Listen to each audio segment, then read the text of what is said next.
All right, sorry about getting choked up earlier. Now I'm going to try to finish chapter 10 here. I only got a couple pages with the workout and sight bites and all that. I'm going to backtrack because I was coughing, don't know where I lost myself, but you can't change this situation. You can't revise our current version of reality to make it more palatable. The task is the task of decades, if not centuries. But you can be aware that the poor little thing, ploy, is lurking about, and avoid walking headfirst into it. Instead, sit down and work out a careful strategy that doesn't leave you so vulnerable. One more thing. Recently, there's been a flood of books about man-woman relationships.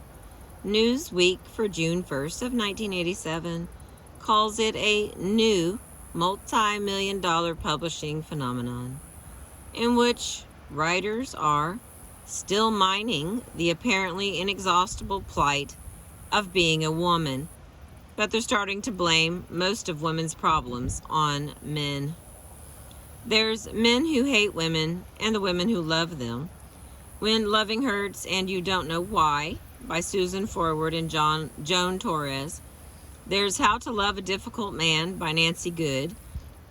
There are a dozen others, all with titles we could summarize like this: Rotten Men and the Women Who Put Up with Them.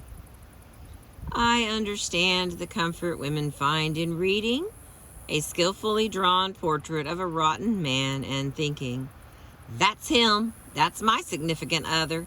Thank God I'm not the only one who realizes that his behavior is awful, especially when they are likely to have been told over and over again that they're exaggerating, that they should quit making mountains out of molehills, that they should be grateful that good old significant other doesn't really give them a hard time, that it's time they grew up. All the usual victim blaming.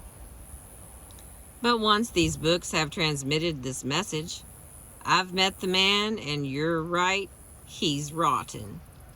They offer slim comfort and potentially dangerous advice. The two concepts I find most unpalatable in these books are the following.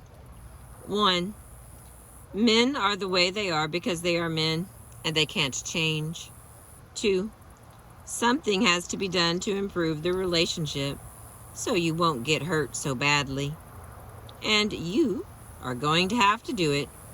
Men can't do it, or they won't do it.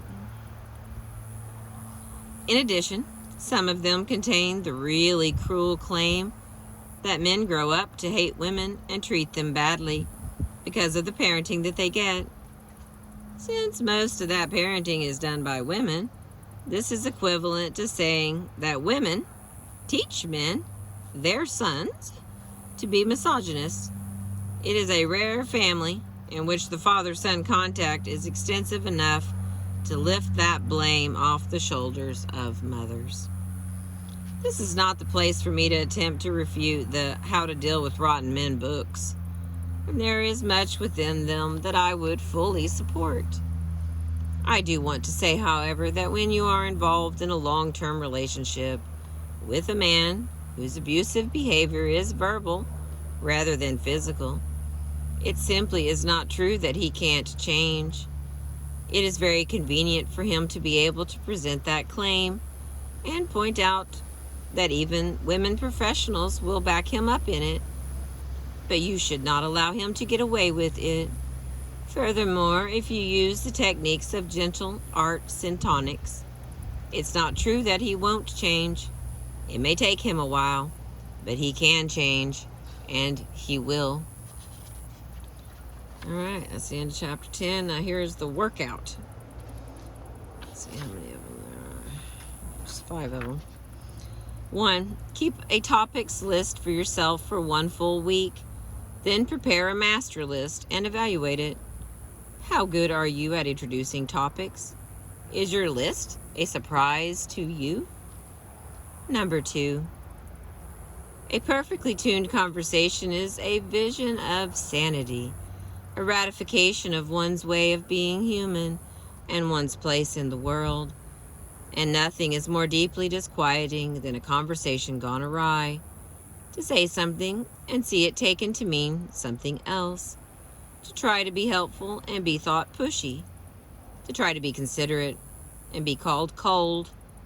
To try to establish a rhythm so that talk will glide effortlessly about the room, only to end up feeling like a conversational clod who can't pick up the beat.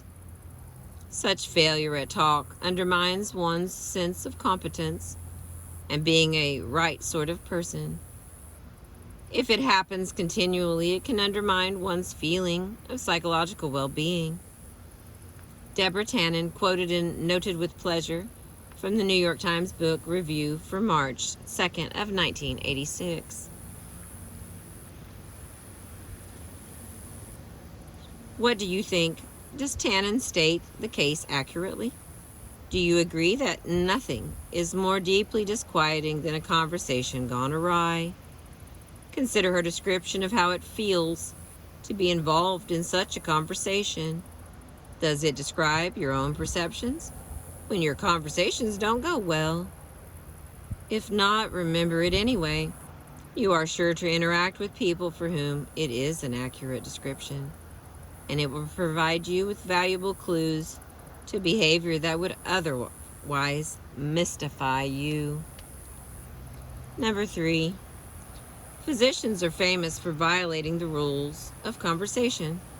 In the famous Rosenhan experiment from page 4, the phony patients kept trying to talk to the doctors in the mental hospitals, but failed 94% of the time. Here is a typical attempt considered by the researchers to be a success, presumably because the doctor did at least say something. Pardon me, Dr. X. Could you tell me when I am eligible for ground privileges? Good morning, Dave. How are you today? I myself have heard many doctor-patient exchanges like this one. Patient: am I having a heart attack? Doctor: when did the pain start? Patient: about an hour ago. Am I having a heart attack? Doctor: what kind of pain is it? Crushing or burning? Patient: more like crushing. Do you think it's a heart attack, doctor? Doctor: have you ever had a pain like this before? And so on. Write the rule or rules necessary to account for each conversation. For such conversations, do these rules apply in professions other than medicine? Number 4, Japan's Nippon Telegraph and Telephone has 17,000 telephone information services, bringing in more than $150 million a year. You can dial a number and listen to the voice of Genghis Khan. You can dial sounds of the desert. You can dial a tape of Richard Nixon. According to Advertising Age for February 1st of 1988. In Japan, voice of authority or flattery, a call away by David Kilburn. NTT's own service met a wide range of unusual needs. The flattery line tells you how marvelous you are, while the apology line gives a series of increasingly groveling apologies, Japanese style. Both the apology line and the stress-reducing line are very popular in the early evening. On page 46. Would you be interested in such a service in the United States? What particular messages would you be most interested in? Assume that you are setting up a business to provide this service. How would you market it? Can you write a brief advertisement that specifies exactly what service is being offered and why people ought to pay for it? The last one, number 5. In all the other workout sections in this book, the reading I have recommended has been an article.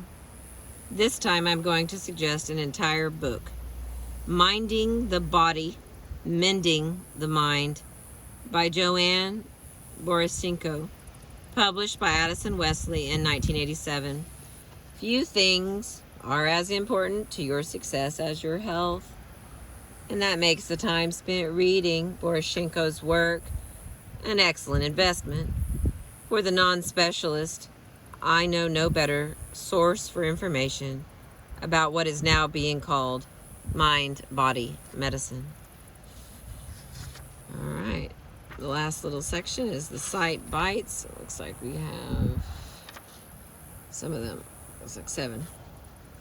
The first one, personality classifications.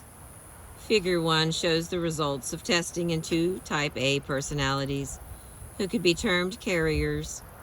That is, they not only exhibit the classic characteristics of the type A personality, but also induce type A behaviors in others. The men who did not know each other are presidents of major banks. From Predicting Workplace Blood Pressure by Robert S. Elliott in Practical Cardiology, special supplement for 1987. Do you know any type A carriers? Number 2, morale comes down from the sky like rain. If you're the boss and you're feeling lousy, watch out.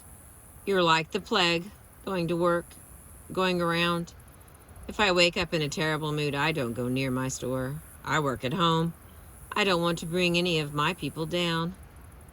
Stu Leonard Sr. quoted in Beyond Positive Thinking, a special report by a number of people in the December 1988 issue of Success. Number 3, in less than a half hour of airtime, Sam Donaldson zapped Fierro 18 times, George Will 11, and Brinkley himself 3. By contrast, when Jody Powell joined the learned pundits for some 10 or 12 minutes of chat, he was interrupted only once. From Lesser Miscreants by Jeffrey Stokes in The Village Voice for August 18th of 1984. Number 4, scientists have found a new clue to how the brain may interact with the immune system, possibly helping explain why people under stress may be more likely to get sick. It was reported yesterday. Researchers at the University of Texas in Galveston showed that a key part of the immune system, white blood cells, have receptors for a hormone produced in response to stress. From Brain Immunity Link discovered in the New York Times for November 12th of 1987, United Press International. Number 5, of course, the effect of prolonged stress is not as visible and not as dramatic as the loss of a finger, nor is the cause as simple to isolate. But is stress any less incapacitating or demoralizing? One reason the question has not been raised more often, particularly in cases of psychiatric distress at the executive level, is the most managers recognize that a claim for emotional disability hardly enhances their future prospects at their own or any other company. From Can Companies Kill by Berkeley Rice in Psychology Today for June of 1981. And the next to the last one, number 6, stress-resistant people have a specific set of attitudes towards life, an openness to change, a feeling of involvement in whatever they are doing, and a sense of control over events. From Psychological Hardiness, The Role of Challenge in Health by Maya Pines in Psychology Today for December 1980. And the final one, number 7. As we expected, hassles turned out to be much better predictors of psychological and physical health than life events. The more frequent and intense the hassles people reported, the poorer their overall mental and physical health. Our results also suggest that the effect major life events do have may occur through the daily hassles they provoke. From a research report titled Little Hassles Can Be Hazardous to Health by Richard S. Lazarus in Psychology Today for July 1981. The phrase major life events is used to refer such things as marriage, divorce, getting or losing a job, retirement, and the like. All right, we did it. That's the end of chapter 11. We have 2 more chapters, and I'm very excited about the next one. And the next one is titled Lying. That'll be chapter 11. And then Let's see, where is chapter 12 here? There it is. The Reality Bridge. Building the Bridge is chapter 12, and then we are done. Thank you for listening. I appreciate you. I hope you've enjoyed the clouds and the water and being outside with me. Thank you for your time.